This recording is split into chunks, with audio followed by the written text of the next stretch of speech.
안녕하세요. 안녕하세요. 반갑습니다. 반갑습니다. 소개를 좀 해주시죠. 네, 안녕하십니까. 대구 가정법원 경주지원에 근무하는 정효숙 판사라고 합니다. 아니 이혼 전문 판사가 따로 있습니까? 예, 공식적인 명칭은 가사소년 전문법관입니다.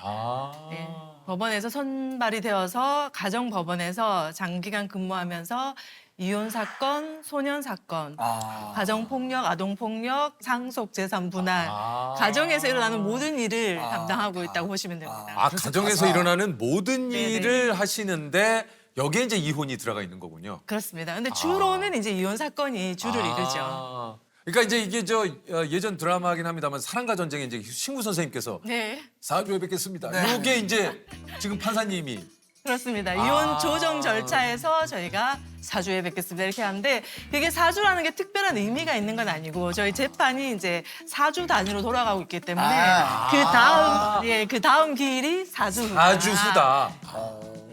좀 어떻습니까? 재판장 풍경도 좀 달라진 게 좀 있을까요? 예전하고 좀 비교를 해서. 우리 젊은 부부가 부모님과 함께 오는 경우가 많습니다. 부모님과요? 예, 이혼 조정을 하면 부모님이 와서 아내와 남편은 가만히 있고 부모님들끼리 싸우는 경우도 있습니다. 그게 어떤 경우인 거예요? 예를 들면. 이제 워낙 귀하게 자녀들을 키웠다 보니까 내 자녀가 이런 취급을 받고 살게 둘 수 없다. 라고 하면서 이제 딸을 둔 이제 부모라면은 사위를 막 이렇게 사위 잘못된 점을 조정실에서 얘기를 하시고. 이야기를 하고 그러면 이제 아들 측에서는 또 며느리의 잘못된 점을 이야기하고요. 거기서 또 싸우시죠. 그래서 제가 어떨 때는 이제 부모님 모시고 오지 마세요. 이렇게 말할 때도 있습니다. 예, 당사자들만 제발 나올 수 있도록 변호사님 부탁드립니다. 이렇게 말씀을 드리고 어떤 사건들은 저 부모님들이 아니었으면은 이 젊은 부부는 이 아무것도 아닌 이 갈등을 잘 있겠네요. 극복하면서 살았을 그래, 텐데 그럴 수 있어요. 그럴 수도 있을 것 네. 같아요. 저 부모님들 때문에 이혼하는구나 해서 너무 가슴 아픈 사건들도 있죠. 이게 그 지난달 통계청 발표에 따르면요. 2024년 이혼 건수가 28년 만에 최저치를 기록을 했는데 이게 그 젊은 신혼부부의 이혼율이 줄었다.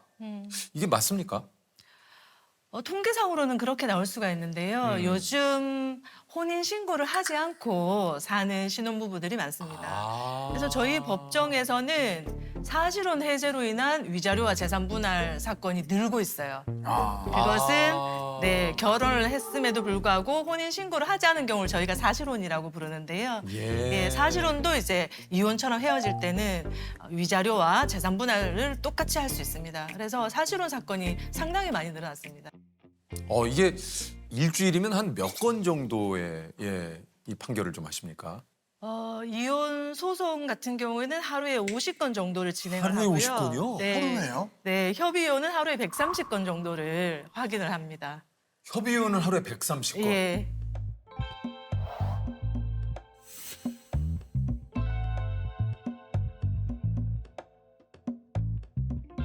근데 생각보다 하루에 일어나는 이혼 건수가 굉장히 많네요. 이렇게 많은 것도 놀랐네. 네, 저희가 사건이 워낙 많다 보니까 한 기일에 저 같은 경우는 10분 단위로 3건을 진행을 하거든요. 그러면 이제 산술적으로 보면 한 건에 3분이죠. 그러네요.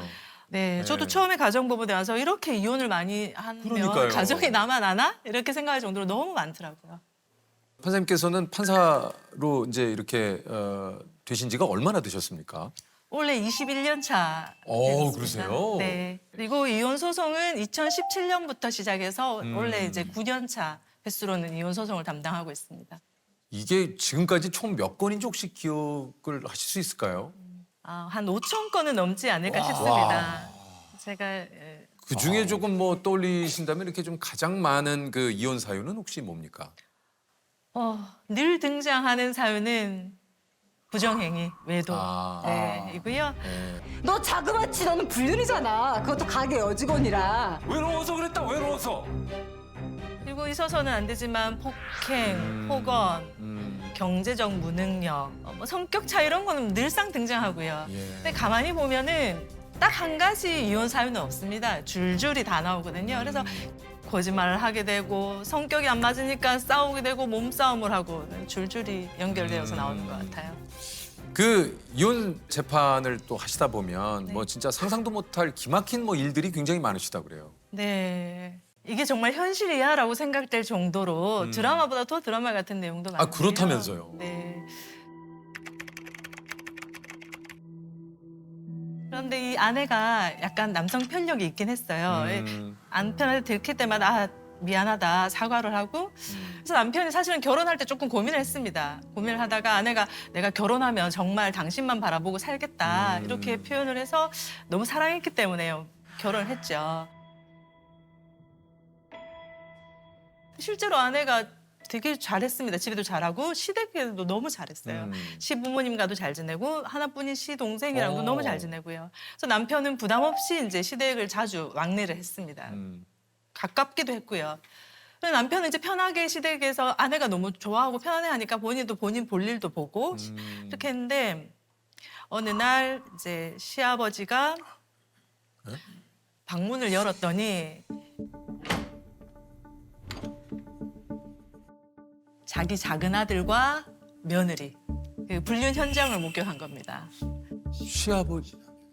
내 남동생과 내 와이프가 예, 불륜을 저지르는 거를 목격을 한 거네요. 시아버지가 남편은 외출 중이었고요. 시아버지가 목격을 한 거죠. 예. 아, 시아버지가. 예.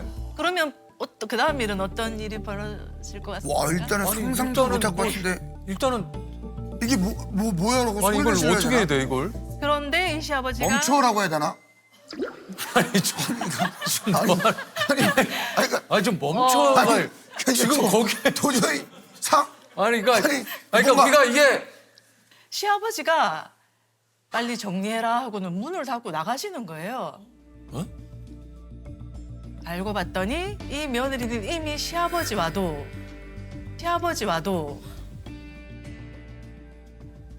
에이, 진짜요, 판사님? 네 그런 관계가 있었고 그러니까 시아버지가 거기서 자기가 멈춰 뭐 어떻게 좀 할 수가 없는 거예요. 자기의 원죄가 있기 때문에.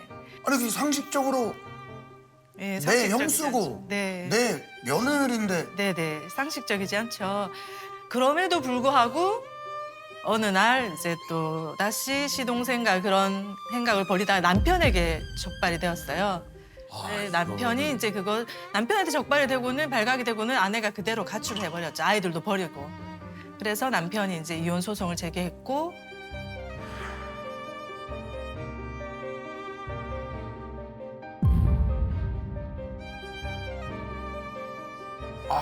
아니 이게 와, 이게 뭐 영화에서도 이게 네. 사실 다루기 힘들 것 같아요. 아 그러니까요. 네, 네. 대본을 쓰기도 힘들 정도로. 야. 그런 사건이 많습니다. 대본을 쓰기도 힘들 만큼 그런 사건들이 저희 가정법원에 많습니다. 또 한 사건을 말씀을 드리자면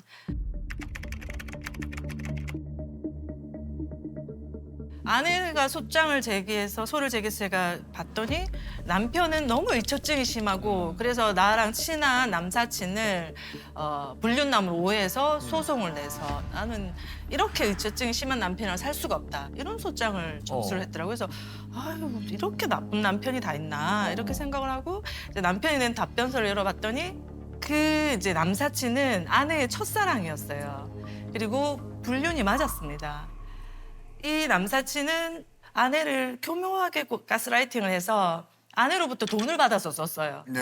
자기 자식들도 아내한테 돈을 받아서 필요한 것들을 사주기도 하고 그래서 이 남편은 그렇지만 아내를 너무 사랑했습니다. 그 이유가 25년간 아내가 정말 헌신을 했고 또 시부모를 모시고 살아서 5년간 병수발도 했고 그런 미안한 마음이 너무 많았고 아내가 순수하고 그렇기 때문에 저런 나쁜 놈한테 가스라이팅을 당했다. 내가 건져내야겠다. 저 나쁜 놈으로부터 이런 마음을 먹었던 것 같아요. 그래서 이혼 소송은 제기하지 않고 상간남 소송만 손해배상 소송만 제기를 했죠.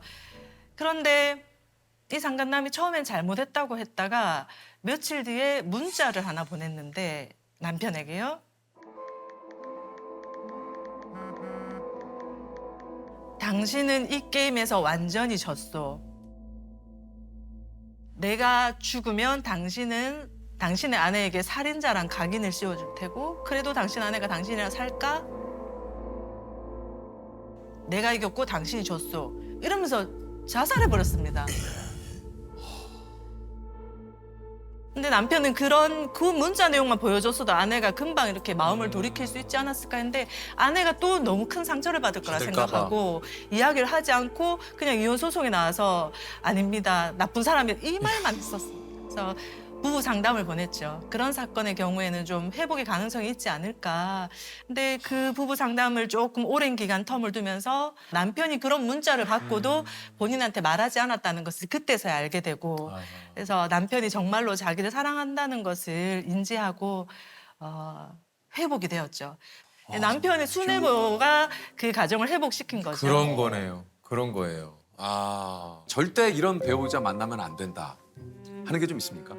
예, 이혼 소장에서 늘 등장하는 레파토리가 있는데요. 혼인 전부터 폭행이 있었습니다. 혼인 전에도 다른 남자를 다른 여자를 만났습니다. 그런데 결혼하면 달라질 거라고 생각을 하고 결혼을 했습니다라는 소장 내용이 늘 나옵니다. 그때 그랬다는 것은 결혼하고 난 이후에 바뀔 가능성은 1%도 없습니다. 우리가 연애할 때 가장 좋은 모습을 보여주고 싶어 하고 최선을 다하지 그렇죠. 않습니까? 그렇죠. 결혼하고 나면은 왜 노력을 해? 보통은 이렇게 되니까요. 그래서 연애할 때 그런 기미가 보인다. 폭행이나 폭언이나 더 나아질 가능성은 없습니다. 그래서 정리를 하셔야죠. 네. 예. 그럼에도 불구하고 이혼을 결심했다면 하지 말아야 할 행동이 또 있다고 그래요. 이혼을 준비할 때는 이제 혹시 변호사가 어떻습니까, 변호사님? 여러 가지가 있겠지만 제일 크게 생각하면 그 감정을 주체를 하지 못하고 굉장히 감정적으로 대응을 하는 경우가 있습니다. 네, 감정적으로 대응하지 말아라. 맞습니다. 이게 소송으로 비화된 것은 대부분 다 자료로 어필을 해야 되는 부분이기 때문에 게임이나 이런 걸로 해서 내가 이겨야 된다라고 해서 여기에 상대방을 흠집내고 그게 감정적으로 이렇게 대응을 하다 보니 자료가 제대로 준비가 안 되는 경우가 있습니다. 그리고 또 집을 나가지 말아라. 이건 뭡니까? 예, 사실은 이거는 그 대부분 이혼 사건에서 큰 쟁점 중에 하나가 서로 애를 키우겠다고 하는 부분이거든요. 심지어 이제 정당하게 애를 키울 수 있는 쪽인데도 불구하고 상대방하고 같이 있는 것이 힘들어서 이제 나가는 경우가 있거든요. 그러면 양육권 문제는 예, 멀어지는 경우가 많습니다. 아. 애들하고 유대 관계가 이제 일방 배우자가 없으니까 이제 굉장히 깊어지는 거죠. 이게 마지막은 이해가 잘한 건데 재산을 불리지 마라? 예, 그거는 아마 재산 분할 때문에 그런 것 같습니다. 그래서 사실은 정확하게 얘기하면 나가고 난 이유는 이미 파탄이기 때문에 파탄 이후에 형성된 재산에 대해서는 사실은 재산 분할은 되지는 않거든요. 그런데 파탄인지가 애매한 시점, 약간 뭐 냉각기나 이럴 때에 이제 형성된 재산은 재산 분할의 대상으로 될 수도 있기 때문에 아마 그런 것 같습니다. 그래서 이제 이런 얘기를 좀. 참. 어떻게 보면 이제 두 사람의 인생의 갈림길이 또 정해지는 건데